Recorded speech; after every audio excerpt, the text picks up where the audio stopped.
ខ្ញុំអត់ដឹងថាទាំងអស់គ្នាមួយរយៈនេះជួបបញ្ហាដូចខ្ញុំអត់ទេសម្រាប់ខ្ញុំមានបញ្ហាទៅលើ app គេ ACDDA Mobile ខ្ញុំអត់ដឹងថានេះជាបញ្ហាទៅកាលពីមុនយើងអាចធ្វើការបើកនៅ app ACDDA Mobile ហ្នឹងដោយមិនបាច់មានលុយក្នុងទូរស័ព្ទបានតែឥឡូវនេះគឺយើងអត់អាចដំណើរការវាបានទេខ្ញុំក៏អត់ដឹងថាមកពីបញ្ហាអ្វីនោះដែរតែវាមានរយៈពេលយូរហើយមិនត្រឹមតែ2-3ថ្ងៃហ្នឹងទេគឺវាច្រើនថ្ងៃមកហើយបើថាវាជាការលំហែទាំនៃ app ហ្នឹងក៏ដូចជាមិនចំណាយពេលដែលមានរយៈពេលយូរដល់ហ្នឹងដែរឥឡូវយើងទៅមើលទាំងអស់គ្នាដើម្បីឲ្យដឹងហើយនេះខ្ញុំចូលមកបើកអ៊ីនធឺណិតបាទចូលបើកអ៊ីនធឺណិតទូរស័ព្ទអស់លុយហើយអញ្ចឹងហើយខ្ញុំគឺដំណើរការវាអត់ដំណើរការតែឥឡូវយើងចូលក្នុង app របស់យើងមក ACDDA Mobile បាទពេលដែលមកដល់ក្នុងទម្រង់នេះពេលឥឡូវយើងចាប់ផ្ដើមចូលសាកចូលទៅក្នុងគណនីគឺចូលទៅក្នុងគណនីទៅវាលោតចេញមកអញ្ចឹងកំពុងប្រតិបត្តិការអញ្ចឹងយើងរងចាំយូរទៅវាលោតមកអញ្ចឹងហើយវា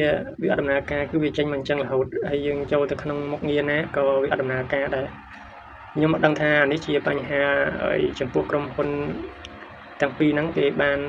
ផ្ដាច់គម្រោងជាមួយគ្នាឬក៏យ៉ាងណាទេដោយសារពីមុនដំណើរការនៃ app នេះគឺក្រុមហ៊ុនសហការជាមួយក្រុមហ៊ុនទូរស័ព្ទផ្សេងហ្នឹងដើម្បីធ្វើឲ្យការដំណើរការហ្នឹងវាបានទៅលើនៅក្នុង app ហ្នឹងប៉ុណ្ណោះអញ្ចឹងហើយទើបយើងអាចប្រតិបត្តិការបានតែគ្រាន់តែបើក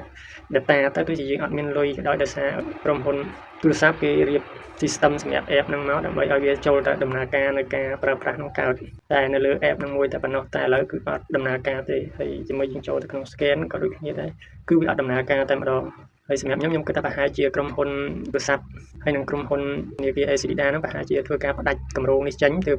app របស់ធនាគារ ACDDA វាអត់មានការដំណើរការមុខងារអស់លុយដែលយើងអាចប្រើប្រាស់ app នេះបានតែបើមានលុយមាន Wi-Fi មានអីអញ្ចឹងគឺយើងអាចចូលទៅដំណើរការវាធម្មតាហើយបើបងប្អូនណាដែលដឹងថាវាមានបញ្ហាអីសូមជួយ comment នៅខាងក្រោមនេះបងឲ្យខ្ញុំបានដឹងផងហើយវីដេអូនេះមានខ្លីតែប៉ុណ្្នឹងទេអរគុណច្រើនបាទ